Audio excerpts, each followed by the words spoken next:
écoutez Impact au féminin. Il n'y a pas si longtemps que ça, je ne me considérais pas comme une personne confiante, j'avais du mal à m'affirmer et à trouver un sens à ma vie. Les dernières années, je ne me sentais pas du tout à ma place, enfermée dans un travail qui m'épuisait, un manque d'estime de moi, un complexe d'infériorité à n'en plus bouger et une dépendance au sucre virulente. Aujourd'hui, j'ai créé 3 entreprises, je vis en Espagne depuis 3 ans, j'ai créé la vie et la liberté pour vivre la vie dont j'ai toujours rêvé. Et dans ce podcast, je vais vous partager les meilleurs outils qui m'ont le plus impacté pour votre développement, extension personnelle et votre éveil spirituel. Dans la saison 1, nous allons parler de Human Design, l'outil qui a complètement changé ma vie et qui est responsable de la mise à niveau incroyable de mon existence. Je suis tellement heureuse que vous m'ayez rejoint pour partager ce moment ensemble, alors allons-y, c'est parti. Hello et bienvenue à tous dans ce nouvel épisode de podcast. Je suis très heureuse de vous retrouver aujourd'hui pour un nouvel épisode d'Impact au féminin. Un épisode spécial puisque je ne vais pas être seule à participer. Oui. J'ai demandé aux élèves de ma formation Se former au design humain de me donner justement leur vision du design humain, comment est-ce qu'ils allaient l'utiliser et le mettre en pratique, et également de donner un conseil pour toutes les personnes qui débutent. Parce que vous le savez, lorsqu'on commence le design humain et qu'on découvre sa charte, on se dit mais oh là là, c'est quoi tout ce charabia ? Finalement, je vais laisser tomber, alors qu'en fait, c'est hyper précieux toutes les informations qu'il y a dans votre carte. Et c'est vrai qu'on peut se sentir très dépassé au début et on se dit mais comment est-ce que je vais interpréter ça ? Je vous assure que c'est très simple lorsqu'on vous donne les bons outils. Vous pouvez écouter mon podcast et aller sur ma chaîne YouTube. Donc, dans ce podcast, je leur ai vraiment demandé de partager leur vision, de vous donner des conseils et voilà. Donc, j'ai vraiment hâte que vous entendiez leur retour. Quand je disais aussi comment est-ce qu'ils allaient l'utiliser, c'est tout simplement parce que, vous savez, je vous ai fait un épisode de podcast il y a une semaine où justement je parlais de comment les coachs, les thérapeutes, les naturopathes pouvaient intégrer le Human Design dans leur pratique. Et c'est vrai qu'aujourd'hui, il y a énormément de personnes, thérapeutes ou des professionnels du bien-être qui se tournent vers moi et qui me disent, voilà, Lisa, j'ai l'impression d'avoir fait le tour de ma pratique aussi et j'ai envie de rajouter l'outil du design humain. Alors, comment est-ce que je peux faire ? Est-ce que c'est possible ? La réponse est oui, puisque eux, ils l'ont fait. Donc, je suis très heureuse de vous introduire quelques-uns de mes élèves qui ont voulu témoigner pour ce podcast. Et je vous laisse avec eux. C'est parti, on se retrouve tout à l'heure. Hello, je m'appelle Laura, j'ai 33 ans, je suis française, expatriée à Montréal avec ma famille depuis peu. Je me suis formée au Human Design avec Elisa et en plus des lectures de chartes de Human Design, je suis également facilitatrice en constellation systémique et familiale, tout ça à distance et en visio. En termes Human Design, je suis générateur manifesteur émotionnel, 3-5, définition triple, et en fait c'est un très bon résumé de ma personnalité. À propos de ce que le Human Design a changé dans ma vie, tout simplement tout.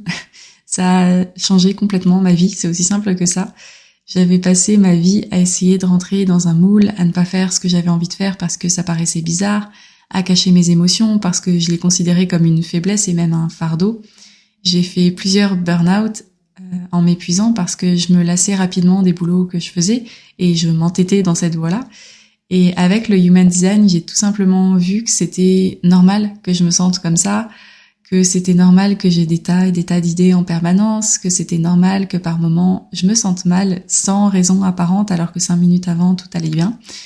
Et en fait, j'ai appris à m'accepter et au-delà de tout ça, à m'aimer et juste me trouver géniale.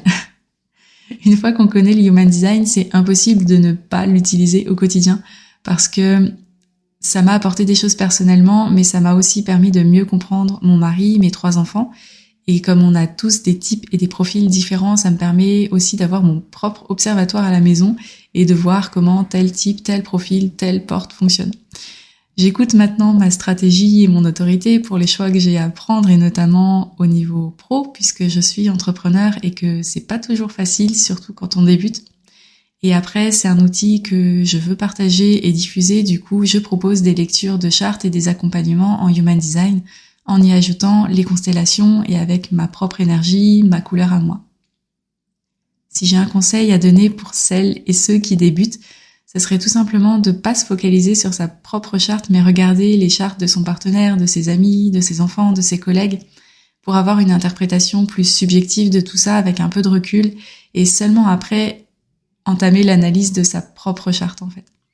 Dans le sens où ça permet de ne pas se prendre la tête à essayer de savoir ce que telle porte ou tel centre veut dire chez soi et d'avoir plus de facilité à prendre ce recul avec soi-même sans être autocritique par exemple. Du coup, j'en profite pour dire un grand merci à Elisa, sans qui j'aurais pas connu tout ça, j'aurais pas osé, j'aurais pas écouté ma stratégie et vraiment un grand merci à elle. Bonjour à tous, bonjour Elisa. Voilà, je me permets donc de faire un petit post audio par rapport au design humain. Je m'appelle Joëlle Gauche, je vis en Belgique, je suis astrologue depuis 30 ans et j'apprends le design humain avec Elisa Sorcy depuis le mois de juillet. Alors, apprendre le design humain pour moi-même m'a aidé profondément à mieux m'accepter sur mon chemin, à mieux potentialiser mes ressources, à voir mes failles. Et ça m'aide aussi beaucoup dans mes consultations d'astrologie. Ça m'aide aussi par rapport à mes petits-enfants pour donner des conseils à mes enfants parce qu'ils s'y intéressent aussi. Et donc voilà, et donc depuis que je fais le design humain, eh bien mon travail a augmenté de manière exponentielle car je travaille différemment. Je combine l'astrologie avec le design humain et je commence au mois de décembre un cours de coaching pour encore mieux pouvoir aider les gens. Alors, un petit conseil, si vous vous inscrivez ou si vous êtes inscrit à la formation d'Elisa, eh bien, c'est foncez, allez-y, mettez tout le temps qu'il faut pour l'apprendre, faites ceux de votre famille, de vos amis, de votre entourage, parce que ça va vous aider, mais vraiment très bien. Et en plus, c'est une autre manière de voir l'avenir, la vie, la manière de fonctionner les gens. Alors, le top du top avec Elisa, c'est qu'elle est généreuse, elle répond, elle est disponible, elle explique parfaitement bien. Ses PowerPoints sont vraiment parfaits, vraiment. Merci. C'est vraiment un cadeau que l'on se fait et qu'on fait aux autres, car on apprend à respecter l'autre tel qu'il est. Voilà, je vous remercie. Si vous voulez me contacter, j'ai un site www.joelle, J-O-E-2-L-E, gauche, G-O-C-H-E.com et je vous répondrai avec grand plaisir. Merci à tous et à bientôt. Hello. Alors, je m'appelle Kevin, je suis manifesteur générateur, profil 1-3, et je suis d'une autorité émotionnelle. Donc moi, j'ai découvert le Human Design en fait il y a déjà plus de 3 ans. Donc moi, pour la petite histoire, en fait, je sortais d'une très grande dépression qui a duré plusieurs dizaines d'années chez moi. Et si tu veux, voilà, j'avais besoin d'un outil. J'avais besoin de retrouver quelque chose, un très bon support en tout cas pour me sortir de là et surtout pour me construire, me reconstruire, on va dire ça comme ça. Et finalement, moi j'avais fait en amont 12 à 13 ans de développement personnel et je m'étais rendu compte finalement que je faisais que gratter la surface. C'était très porté dans le mental mais je ressentais en tout cas une véritable dualité sur le fait que voilà, rester cantonné dans le mental, ça ne m'enlevait pas pour autant les colères, les frustrations qui étaient au plus profond de moi.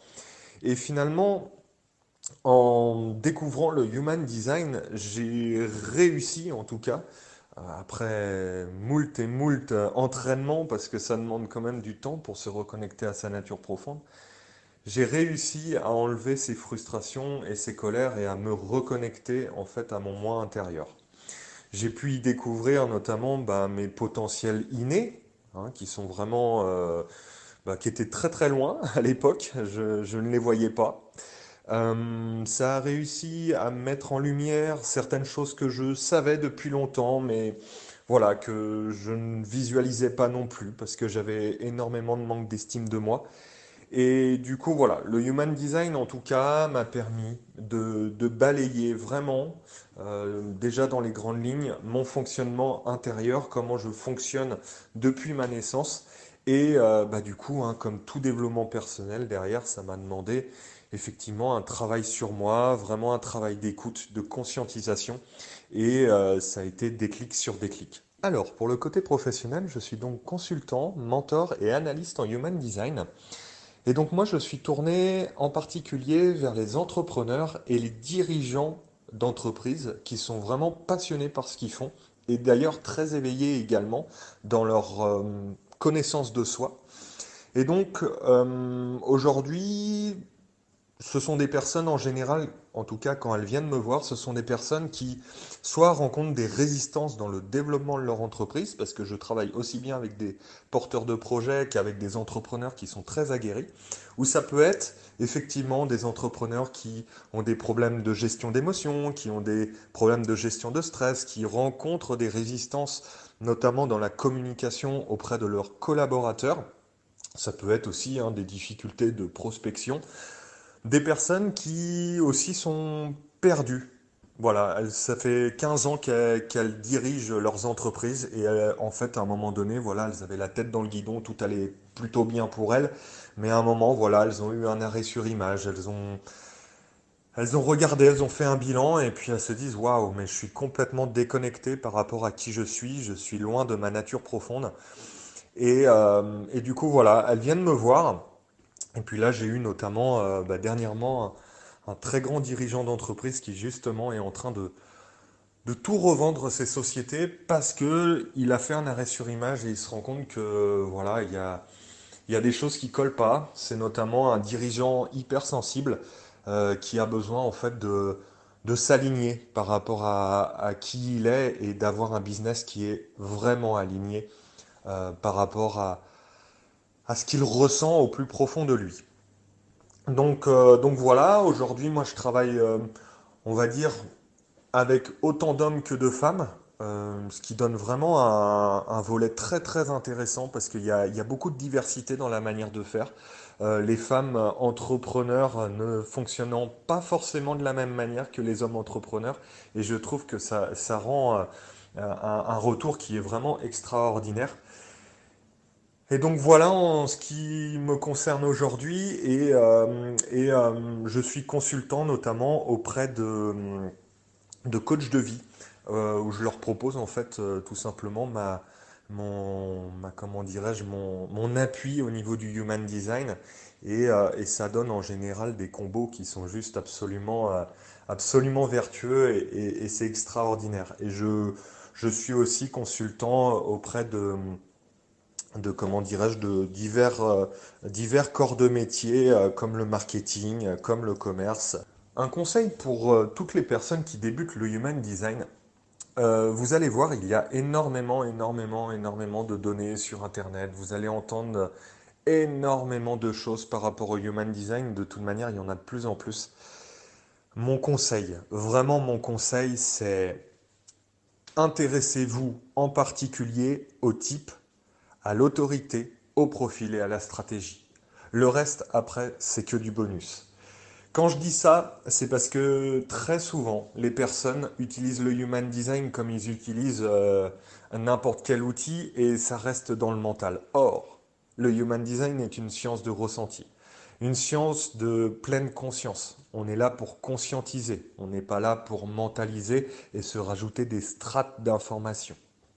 Donc ce qui est important, c'est vraiment, ok, je découvre comment fonctionne mon type, par exemple, donc comment fonctionne mon aura, ensuite je l'expérimente, et j'observe, et j'observe, et j'observe. Pendant plusieurs semaines, j'expérimente, je regarde. Très bien, j'ai validé certaines choses, parfait. Je me tourne vers le profil, je regarde comment fonctionne mon profil, et là j'expérimente, je suis à l'écoute de moi. Et c'est quelque chose qui est extrêmement important dans votre découverte du Human Design parce que bien souvent, malheureusement, aujourd'hui même, je récupère dans mes clients, et c'est un petit peu dommage, des personnes qui ont découvert le Human Design mais qui l'ont tellement mis en fait dans le mental qu'au final, ils n'ont rien appris et ils n'ont rien exploré d'eux-mêmes. Et c'est pas du tout le but d'un outil. Donc voilà, aujourd'hui, mes conseils, c'est vraiment concentrez-vous sur les premiers termes, les premières phrases que vous voyez. Et ensuite, une fois que vous serez très à l'aise, vous allez pouvoir aller plus en profondeur, sachant qu'un human design, c'est ce qui est dit, et je le confirme moi-même, il faut environ 7 ans pour être vraiment en pleine conscience de ce que l'on vit et être aligné. Donc, c'est le conseil que je peux vous donner, c'est ne soyez pas dans la surinformation, mais soyez dans l'expérimentation. Et voilà, que de partage. Je suis très, très heureuse d'avoir pu leur laisser la parole puisque ce sont aussi des personnes différentes et qui ne vont pas proposer les mêmes choses. Donc c'est hyper intéressant. Et si aujourd'hui, eh bien, vous hésitiez à vous lancer dans le design humain et que un de ces témoignages a pu confirmer votre choix ou autre, eh bien, j'en suis ravie vraiment. Donc j'ai mis leurs coordonnées dans la barre de la description aussi si vous souhaitez prendre contact avec eux. Et s'il y a des choses qui ont résonné avec vous et que vous avez envie justement d'aller échanger, je sais qu'ils sont très ouverts à l'échange, donc allez-y. Et en ce qui me concerne, vous retrouverez tous les liens pour mes formations dans la description. Vous pouvez également obtenir votre charte de design humain gratuitement sur mon site. Et je suis ravie de vous accueillir prochainement pour un nouvel épisode encore très spécial, mais je vais pas vous en dire plus. Donc voilà, je vous laisserai la surprise. Sur ce, eh bien, je vous dis à bientôt et je vous souhaite une lumineuse journée, soirée.